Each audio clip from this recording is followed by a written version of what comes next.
यदा यदा हि धर्मस्य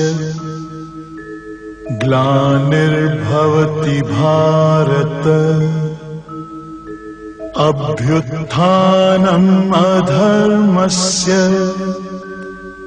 तदात्मानं सृजाम्यहम् परित्राणाय साधूनां विनाशाय च दुष्कृतां धर्म संस्थापनार्थाय संभवामि युगे युगे।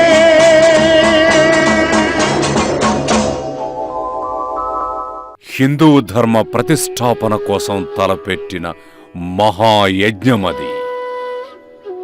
సప్త ఖండాలు, 130 దేశాలు తమ జీవితాన్ని హిందూ ధర్మ పరిరక్షణ కోసం ధారవోసిన 240 మంది శిష్యులు, కొన్ని వందల సత్సంగ్ కేంద్రాలు, మాతృభూమికి దూరంగా ఉన్న స్వామీజీ బోధనలతో ఉత్తేజం పొందుతూ భారతీయులుగా పుట్టినందుకు గర్వపడుతున్న లక్షల మంది ఎన్ఆర్ఐలు.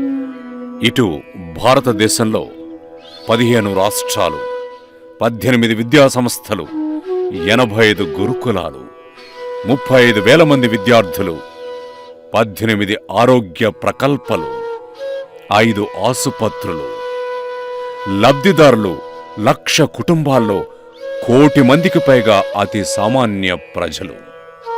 ఇంకా చెప్పాలంటే వీళ్ళంతా మారుమూల గ్రామీణులు. ఇదంతా ఒక గొప్ప మిషన్ మాత్రమే కాదు, ఈ దేశంలో అతి సామాన్యులను సైతం అసామాన్య ప్రతిభా పాటవాలు కలవారిగా తీర్చిదిద్దాలని సంకల్పించిన ఒక మహర్షి విజన్. ఆయనే పూజ్యశ్రీ స్వామి దయానంద సరస్వతి. గురుర్బ్రహ్మా గురుర్విష్ణు గురుర్దేవో మహేశ్వరా గురుర్ సాక్షాత్ పరబ్రహ్మ తస్మై శ్రీ గురవే నమః.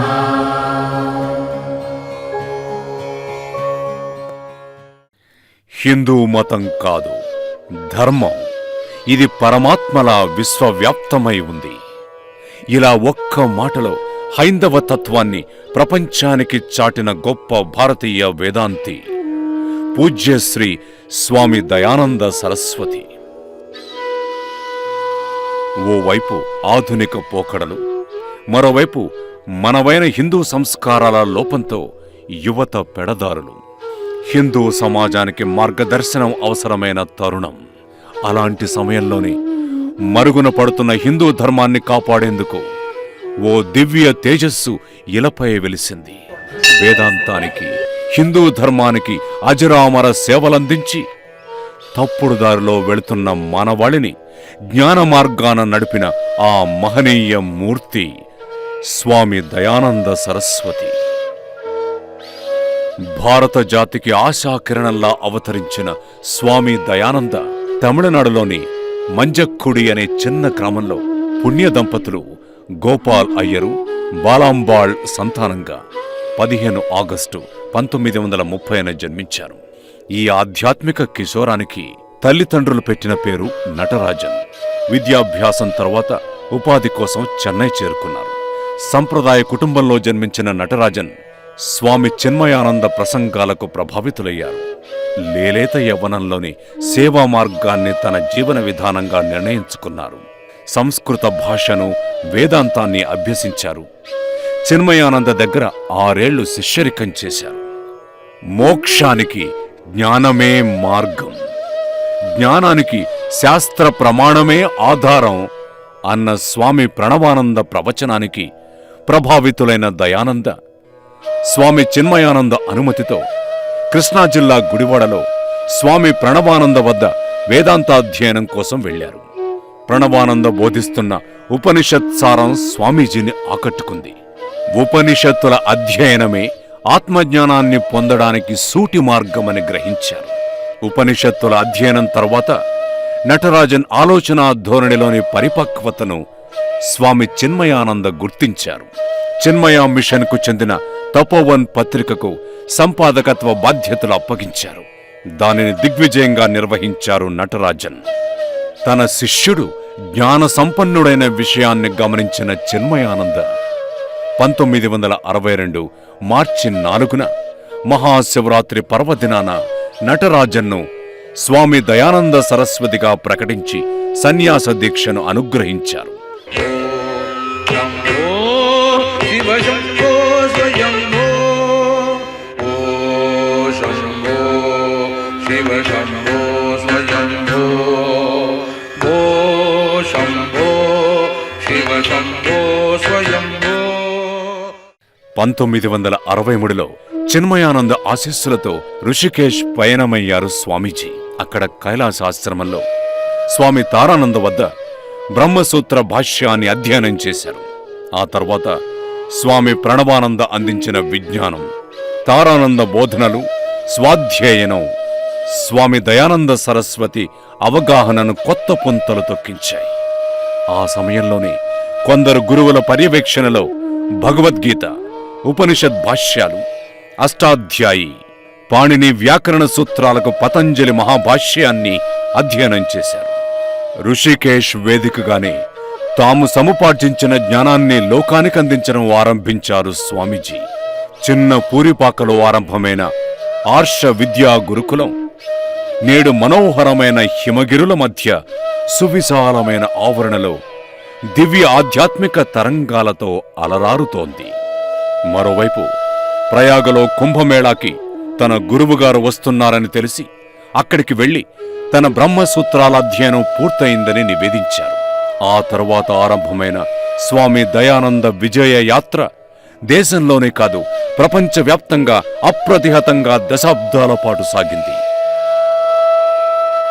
23 సెప్టెంబర్ 2015లో వారు మహాసమాధి పొందేదాకా ఇప్పటిదాకా ఏ యతీశ్వరుడు పర్యటించని విధంగా ఆదిశంకరుల స్ఫూర్తితో సప్త ఖండాలు పర్యటించారు. 130 దేశాల్లో వివిధ వేదికలపై ధర్మ జ్ఞాన మార్గాన్ని ప్రబోధించిన దయానందుల వారు మరోవైపు భారత్లో హిందూ ధర్మ ప్రతిష్టాపన యజ్ఞం కోసం అహరహం శ్రమించారు. 100 ఏళ్లకు పైబడ్డ పీఠాల అధిపతులను కలుపుతూ ఆచార్య సభ పేరుతో పీఠాధిపతులను ఒక్క తాటిపైకి తెచ్చే సాహసం చేశారు. హిందూ ధర్మంలో అన్ని సంప్రదాయాలకు చెందినవారు ఒక్క గళంతో మాట్లాడేందుకు హిందూ ఆచార్య సభ నిర్మాణం దోహదపడింది.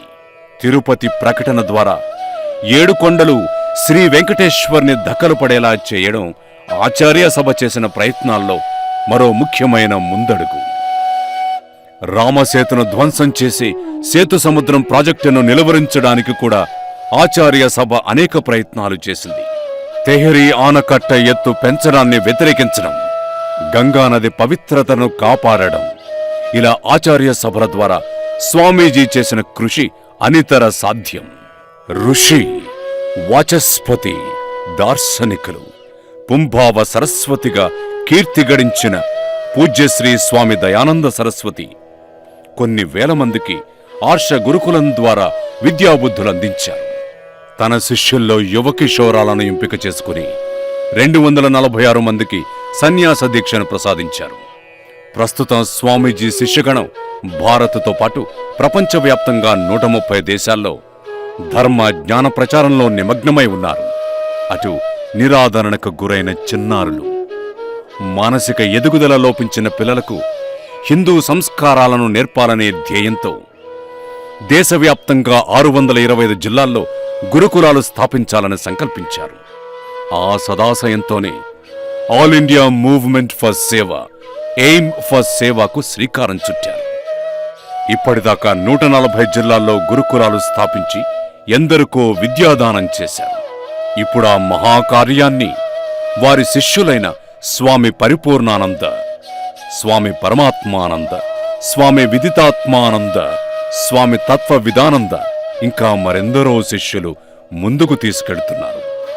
వేదాంగాలు, ఉపనిషత్తులు, బ్రహ్మసూత్రాలతో పాటు భారతీయ విలువలను దేశంతో పాటు విశ్వవ్యాప్తంగా స్వామీజీ స్థాపించిన అనేక కేంద్రాలు బోధిస్తున్నాయి. అలనాడు కృత త్రేతాయుగాలకు వారధిగా వ్యాస భగవానులు వ్యవహరిస్తే నేటి కలియుగంలో రానున్న మరో 400-500 సంవత్సరాల కాలంలో ప్రపంచం నలుమూలల్లో ఎవరు హిందూ ధర్మాన్ని ప్రశ్నించినా అందుకు తగిన సమాధానాలను సిద్ధం చేసిన అపర వ్యాసులు పూజ్య స్వామి దయానందులు. అందుకే శృంగేరి పీఠం వారు ఆది శంకరాచార్యుల అవార్డు ఇవ్వాలని సంకల్పించి అందుకు తగిన యోగీశ్వరుడి కోసం ప్రపంచమంతా తరిచి చూస్తే అందుకు ఏకైక యోగ్యుడిగా సాక్షాత్ ఆదిశంకరుడి అంశగా అగుపించిన వారు పూజ్యశ్రీ స్వామి దయానంద సరస్వతి. ఆధ్యాత్మిక నాయకుడిగా మాత్రమే కాదు, అత్యున్నతమైన అభ్యుదయ భావాలతో సమాజోద్ధరణ కోసం, సామాన్యుల బాగు కోసం ప్రత్యేక కార్యక్రమాలు రూపొందించడం స్వామీజీ దూరదృష్టికి నిదర్శనం.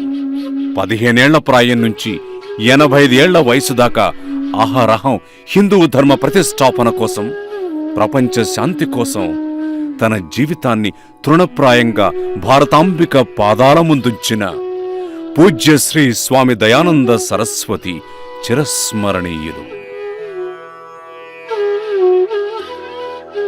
ఒక కర్మయోగి తపన, ఒక జ్ఞానయోగి నిష్ఠకు ప్రత్యక్ష నిదర్శనమీ దృశ్యం. హిందూ ధర్మ ప్రతిష్టాపనా యజ్ఞంలో అలసి సొలసి అద్వైత సిద్ధికి చేరువయ్యే స్థితిలోను అదే చిరుమందహాసం, అకుంఠిత దీక్షతో మార్గదర్శనం కేవలం స్వామి దయానంద సరస్వతి వంటి మహర్షులకే సాధ్యం. వికాంతం కమలనయనం యోగి ధ్యానగమ్యం వందే విష్ణుం భవభయహరం సర్వలోకైకనాథం.